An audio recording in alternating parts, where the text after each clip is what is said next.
Hello my dear student. आज मैं आपके लिए 10वीं कक्षा का 100 प्रश्न लाए हैं जो आपके एग्ज़ाम के लिए महत्वपूर्ण होगा। तो चलिए पहला प्रश्न से स्टार्ट करते हैं। पहला प्रश्न है, आम शब्द का पर्यायवाची क्या है? आम शब्द का पर्यायवाची क्या है? ऑप्शन ए है प्रसून। क्या आम शब्द का पर्यायवाची प्रसून है? प्रसून नहीं है। ऑप्शन बी है झक। आम शब्द का पर्यायवाची झक भी नहीं है। ऑप्शन सी है द्रुम। द्रुम भी आम शब्द का पर्यायवाची नहीं है। ऑप्शन डी है रसाल। तो आम शब्द का पर्यायवाची रसाल ही होता है। ऑप्शन नंबर डी सही है। की ओर देखते हैं अगला प्रश्न क्या है। अगला प्रश्न है कि निम्नलिखित में से शुद्ध शब्द कौन है? निम्न में से शुद्ध शब्द कौन सी है? शुद्ध शब्द, निम्न में से शुद्ध शब्द कौन सी है? तो ऑप्शन ए है अनाधिकार। अनाधिकार शुद्ध शब्द अनाधिकार ही यहाँ पे सही है, क्योंकि अंधिकार शुद्ध शब्द नहीं है, गलत है, ये शब्द शुद्ध नहीं है। उसके बाद है कि नधिकार, ये भी सही नहीं है। अनाधिकार ये सही हो जाता, हर्षी का रहता, तो हर्षी का नहीं, इसमें दीर्घी का दे दिया है, ये गलत है। तो ऑप्शन नंबर ए बिल्कुल यहाँ पे सही है। अगला प्रश्न है कि आमरण शब्द में उपसर्ग क्या है? आमरण शब्द में उपसर्ग क्या है? तो आमरण शब्द में उपसर्ग क्या है? आ। ऑप्शन ए में लिखा है आ। क्या आ आमरण शब्द में उपसर्ग है?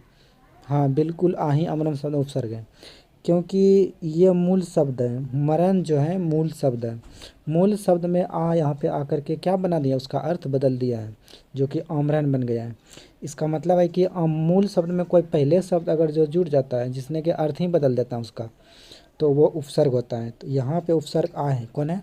आ है। ऑप्शन ए सही है, म उपसर्ग नहीं है। मानव मुक्ति का पुरोधा किसे कहा गया है? मानव मुक्ति का पुरोधा किसे कहा गया है? तो मानव मुक्ति का पुरोधा भीमराव अंबेडकर जी को कहा गया है। भीमराव अंबेडकर जी को मानव मुक्ति का पुरोधा कहा जाता है। अगला प्रश्न है, मैं तो खोखा को इंजीनियर बनाने जा रहा हूँ, यह कथन किसका है? तो यह कथन सेन साहब ने कहा था कि मैं अपने बेटे खोखा को इंजीनियर बनाना चाहता हूँ। अपने दोस्त को यह बात सेन साहब ने कहा था। तो यह कथन किसका हो गया? सेन साहब का हो गया। तो शॉर्टकट में नाम लिखा हुआ है CM साहब। मुखर्जी साहब नहीं होगा, यहाँ पे गलत है। मिस्टर सिंह गलत है। गिरधर लाल नहीं, ये गरीब लोग था, ये नहीं कहे थे। CM साहब यानी कि सेन साहब ने कहे थे मैं खोखा को इंजीनियर बनाना चाहता हूँ। तो ऑप्शन नंबर ए यहाँ पे क्या है? ऑप्शन नंबर ए सही है, सेन साहब। अगला प्रश्न है कि हितोपदेश का जर्मन भाषा में अनुवाद किसने किया है? यहाँ पे एक पुस्तक है जिसका नाम है हितोपदेश। उस पुस्तक का कहता है कि जर्मन भाषा में अनुवाद किसने प्रकाशित करवाया? तो हितोपदेश का जो जर्मन भाषा में अनुवाद प्रकाशित करवाया था, तो ये मैक्स मूलर ने करवाया था। किसने? मैक्स मूलर ने करवाया था। उसके बाद चलिए अगला प्रश्न क्या है।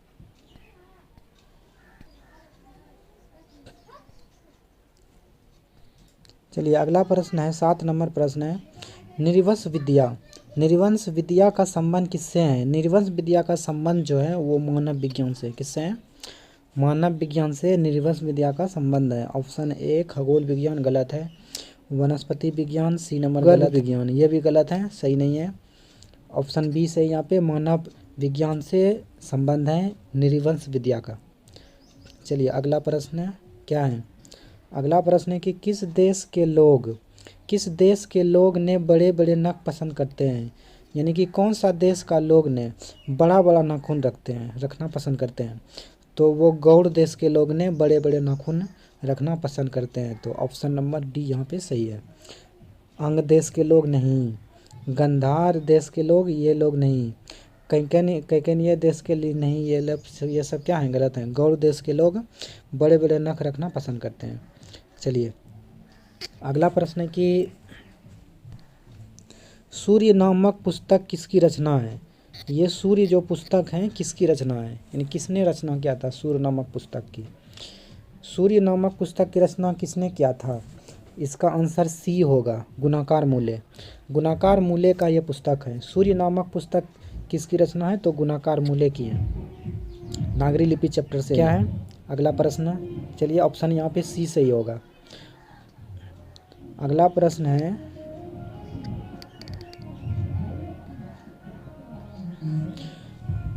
नेपाली भाषा किस लिपि में लिखी जाती है? नेवारी पूछे या नेपाली पूछे, किस भाषा में लिखी जाती हैं, यानी किस लिपि में लिखी जाती हैं? तो देवनागरी लिपि में। दोनों भाषा किस लिपि में लिखी जाती हैं? देवनागरी लिपि में। यहाँ पे ऑप्शन ए सही है। चलिए अगला प्रश्न क्या है? अगला प्रश्न है, जिंदगी और जोक किस लेखक की रचना है? यानी जिंदगी और जोक किसकी रचना है? तो जिंदगी और जोक अमरकांत की रचना है। किसकी रचना है? अमरकांत की। अंबेडकर का नहीं है, गुणाकार मूल्य का नहीं है, अशोक वाजपेयी का नहीं है, अमरकांत जी का है। जिंदगी और जोक किसकी रचना है? तो अमरकांत जी का है। चलिए अगला प्रश्न क्या है? अगला प्रश्न है कि बहादुर को लेकर कौन आया था? तो बहादुर को लेकर साथ में जो आया था, लेखक के साले साहब ने लाया था उसको साथ में। लेखक के साले साहब, अमरकांत का जो साला था उसने लाया था बहादुर को, यानी बोला था कि नौकर चाहिए घर में। तो नौकर बहादुर को जो लाया था साले साहब ने लाया था। ऑप्शन नंबर बी यहाँ पे सही है। लेखक के भाई ये गलत है, भाई नहीं थे। उसके बाद लेखक की चाची नहीं, उसके बाद लेखक की बहन, ये भी गलत है। ऑप्शन नंबर बी क्या है? सही है यहाँ पे, लेखक के साले साहब लाए थे बहादुर को। चलिए अगला प्रश्न देख रहे हैं। अगला प्रश्न है, लेखक रामविलास शर्मा के गांव का नाम क्या था? तो लेखक रामविलास शर्मा के गांव का नाम क्या था? तो इसके गांव का नाम था उच्चगांव सानी। क्या नाम था? उच्चगांव सानी। लेखक रामविलास शर्मा के गांव का नाम उच्चगांव सानी है। ऑप्शन नंबर बी यहाँ पे करेक्ट है। और ऊंचा गांव सानी ये गलत है, अच्छा से देखिएगा ध्यान से किताब में। उसके बाद ऊंचा गांव सैनी ये भी गलत है, सही नहीं है। उसके बाद उच्च कांगा गांव सानी ये भी गलत है। ऑप्शन नंबर यहाँ पे बी सही है, उच्च गांव सानी नाम है। उसके बाद अगला प्रश्न क्या है? अगला प्रश्न है कि पंडित बिरजू महाराज किस घराने के वंशज थे? यानी कि पंडित बिरजू महाराज कौन से घराने से संबंधित थे, किस घराने से आते थे? तो बिरजू महाराज जो थे ये लखनऊ घराने से आते थे। किस घराने से आते थे? लखनऊ घराने से, यानी कि लखनऊ घराने से आते थे बिरजू महाराज। यहाँ पे ऑप्शन बी नंबर सही है। चलिए अगला प्रश्न क्या है? अगला प्रश्न है कि भौतिकवाद का अर्थ भाग्यवादी नहीं है। भौतिकवाद का अर्थ जो कहता है कि भाग्यवादी नहीं है, यह किस निबंध की पंक्ति है? यानी कि यह कथन किस पंक्ति से लिया है? आपके जो चैप्टर हैं मतलब गद्य खंड का, उसमें से कौन से चैप्टर से यह पंक्ति लिया है? पंक्ति लिया है परंपरा का मूल्यांकन से। कहाँ से लिया है? परंपरा का मूल्यांकन से। नागरी लिपि का नहीं है ये। उसके बाद नाखून क्यों बढ़ते हैं, उससे भी नहीं है। श्रम विभाजन और जाति प्रथा, उससे भी नहीं है। परंपरा का मूल्यांकन से। ऑप्शन नंबर बी यहाँ पे करेक्ट है। चलिए अगला प्रश्न क्या है? अगला प्रश्न है कि पंडित बिरजू महाराज का संबंध किससे है? तो पंडित बिरजू महाराज क्या बजाते थे? तबला वादन से। बांसुरी नहीं बजाते थे वो। संतूर वादन, संतूर भी नहीं बजाते थे। इनमें वो कथक नृत्य से संबंधित थे। किससे थे? कथक नृत्य से। इसीलिए ऑप्शन नंबर डी सही होगा। ऑप्शन ए क्या है? गलत है। पंडित बिरजू महाराज तबला नहीं बजाते थे, कथक नृत्य से संबंधित थे। कथक नृत्य से। ऑप्शन नंबर डी सही है। चलिए अगला प्रश्न क्या है? अगला प्रश्न है कि निम्न में से निश्चय शब्द का विलोम क्या होगा? निश्चय शब्द का विलोम क्या होगा? उपनिश्चय ये नहीं, निश्चय का अनिश्चय होना चाहिए, अनिश्चय। ऑप्शन नंबर सी सही है। ऑप्शन नंबर सी क्या है? सही है। निश्चय ये सब गलत है, ये सब गलत है। ऑप्शन नंबर सी सही है, अनिश्चय से होगा। उसके बाद चलिए अगला प्रश्न क्या है? अगला प्रश्न है कि वास्तविक शब्द में प्रत्यय बताएं। तो वास्तविक शब्द में प्रत्यय पूछा। प्रत्यय मतलब अंतिम जो आता है प्रत्यय। वास्तविक हर्षी का लिखा हुआ है, तो हर्षी का वाला कौन सा शब्द यहाँ पे? दीर्घी का एक, फिर क्या है? विक। वास्तविक। वास्तविक में प्रत्यय क्या है? तो वास्तविक में प्रत्यय ईक है। क्या है? ईक है। वास्तविक में प्रत्यय क्या है? ईक है। वास्तविक जो हर्षी का है ये तो दीर्घी का हो गया, ऑप्शन नंबर ए नहीं चाहिए क्योंकि ई की में दीर्घी का हो गया, ये वाला गलत है। और वीक तो होगा नहीं, प्रत्यय है ही नहीं। उसके बाद ईक यहाँ पे सही है। क्या है? ऑप्शन नंबर सी सही है। ईक वास्तविक में ईक प्रत्यय है। चलिए अगला प्रश्न देखते हैं।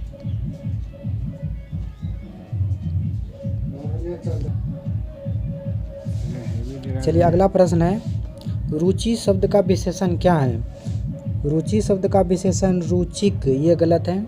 रुचि शब्द का विशेषण ऑप्शन बी नंबर सही है, रुचिकर। रुचि शब्द का विशेषण क्या होगा? रुचिकर। रुचि नहीं होगा, ऑप्शन सी गलत है। रचना ऑप्शन डी गलत है, ऑप्शन नंबर बी क्या है? सही है। रुचि शब्द का विशेषण क्या होगा? रुचिकर। चलिए अगला प्रश्न क्या है?